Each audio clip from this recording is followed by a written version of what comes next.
Dolby Atmos has reinvented how entertainment is created and experienced, allowing creatives everywhere to place each sound precisely and dynamically for a more realistic and immersive audio experience. Whether you're gaming, watching your favorite movie or show, or listening to your favorite music, Dolby Atmos transports you into a spatial sound experience that draws you in deeper, so you hear and feel more.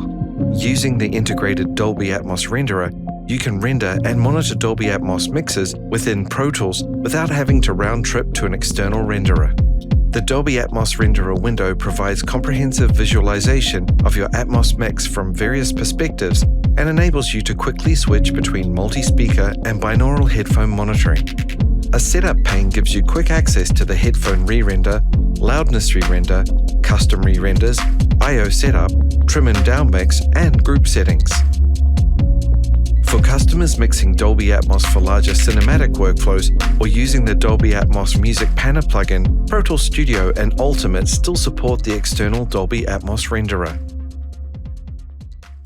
The Dolby Atmos internal renderer supports monitoring configurations up to 916 with Ultimate and 714 with Studio, as well as binaural for headphones, and allows users to create, mix, and deliver in Dolby Atmos, all in Pro Tools. Let's take a closer look at how the integrated Dolby Atmos renderer works. The output of the renderer is internally routed to the designated monitor path in the Output tab of I/O Setup. This will also determine the largest available monitor or speaker format. In most cases, this will match your room's speaker configuration. If only working with headphones, choose that output. The Dolby Atmos tab in I/O Setup allows selection and setup of the internal renderer. Here, you can enable Dolby Atmos and choose between the Dolby Atmos internal renderer or an external renderer if available. If starting from scratch, an easy way to create a bass configuration is to use the default button to create a basic single 712 bed and 118 objects that can be configured in either mono or stereo. Choosing stereo object paths can be a good place to start. This makes it easier to work with stereo elements. The individual mono paths within stereo pairs can still be used separately, so you have flexibility of assignment in the Pro Tools mixer. You also have the ability to create custom subpaths for beds, enabling better compatibility with earlier Dolby Atmos-enabled sessions. Also in the Dolby Atmos renderer tab are drop-downs to configure the dedicated loudness re-render and the headphone re-render, which run live alongside the main monitoring output. Measuring loudness can be important if you're planning to distribute your Atmos mix, as various streaming services have loudness requirements. Loudness for Dolby Atmos is most often measured using a 5:1 re-render. The live headphone re-render lets you flexibly route a discrete stereo or binaural monitoring output in parallel to your primary monitoring outputs. This makes it easy to listen to the binaural render without changing or interrupting your monitor configuration. The Custom Re-Renders button opens the Custom Re-Render configuration window. This is where you can create different format and group-filtered re-renders for live direct monitoring or for measurement and spatialization via third-party plugins. Custom live re-renders can be used for recording to tracks, and they're also available as offline bounce sources. The Group button provides the ability to add and modify groups, allowing you to make logical collections of tracks. These are typically used to associate channels to stems, such as dialogue and music, making it easy to create re-renders like an M&E or stems for music when you bounce your mix. Groups can also define color coding for your paths, providing useful visual cues in the Pro Tools mixer. Group assignments can be made in the I/O Setup window. The Trim and Downmix page allows for advanced changes to be made to the fold-downs to channel-based formats like 5:1, Dolby Pro Logic, and Stereo, for example. These settings can help ensure that a consistent mix is delivered when played back in smaller formats. For example, in a mix with a lot of sound effects or music above and behind, you may want to reduce the levels a little to make sure the dialogue and screen action remains clear. This information is stored as metadata in the ADM file and affects the monitoring outputs and live re-renders. Now let's look at how that appears in the Pro Tools Edit and Mix window, along with the Dolby Atmos renderer window, which becomes active when the internal renderer is enabled. Starting at the top left is a Settings button, to access the most commonly used settings for Atmos, drop-down menus for both headphone and loudness re-renders, and shortcuts to the custom re-renders, I/O setup, trim and downmix, and group settings. Next is the monitoring format selector. As mentioned, this will only allow monitoring as wide as the monitor path. At supported buffer sizes, a binaural option is provided here for situations where the main monitor output feeds your headphones. Below this are named and color-coded Dolby Atmos group solos and mutes. This gives a quick way to isolate specific Dolby Atmos groups and check you've assigned beds and objects to the correct groups. Following the current solo options and behavior, clicking will solo.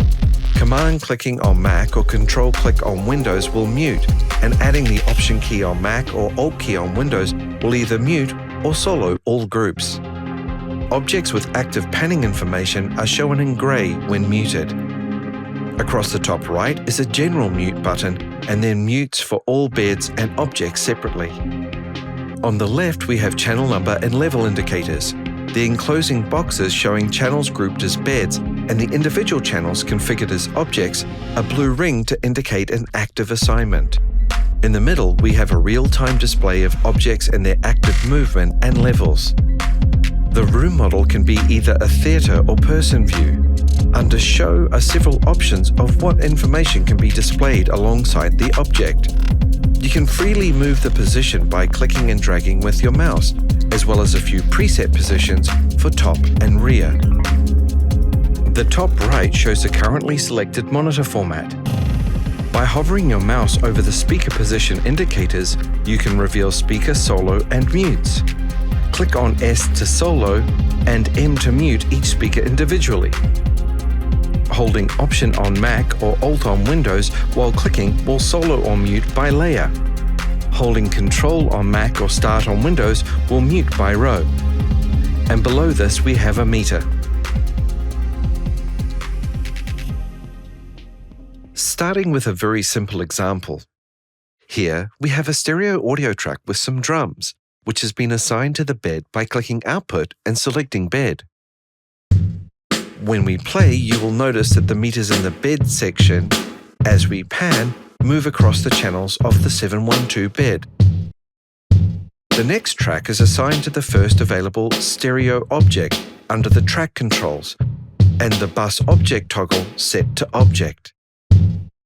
As we pan this around, we see the level and the matching channel number, but we also get a representation of the position, size, and level. You can change the binaural mode setting during playback directly from the track, avoiding having to stop playback and making changes in I/O setup. Below the binaural mode is a group assignment. When making assignments in tracks, the groups can be different depending on whether the track is in bed or object mode. Opening the Atmos session that's included with the Pro Tools installer, we can see a better representation of what the Dolby Atmos renderer looks like when more tracks are feeding beds and objects.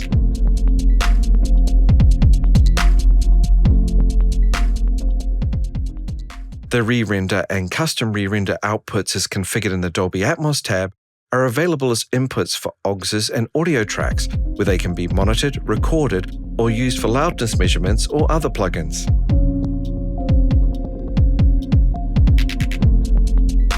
A master fader can be assigned to the renderer output to control its level. Finally, Pro Tools can directly output a Dolby Atmos ADM file, as well as re-renders in various formats. ADM files are the standard delivery format for an Atmos mix, containing all the audio and metadata for the project. Re-renders, as configured in the custom re-render setup, are downmixes to channel-based formats from stereo all the way up to 916. You can configure your bounce to create multiple re-renders at the same time as your ADM export. By using the group feature in the Dolby Atmos tab or in tracks, you can create customized stem outputs such as dialogue, music and effects, or music stems like vocals, drums, and synths, for example, all in one process. You can also track bounce, freeze and commit returns from the renderer to AUXs. If plugins are inserted on those tracks, such as compression or limiting, that processing will be applied. This allows you to produce not only various re-renders, but process audio conforming to requirements, such as loudness, faster than real time.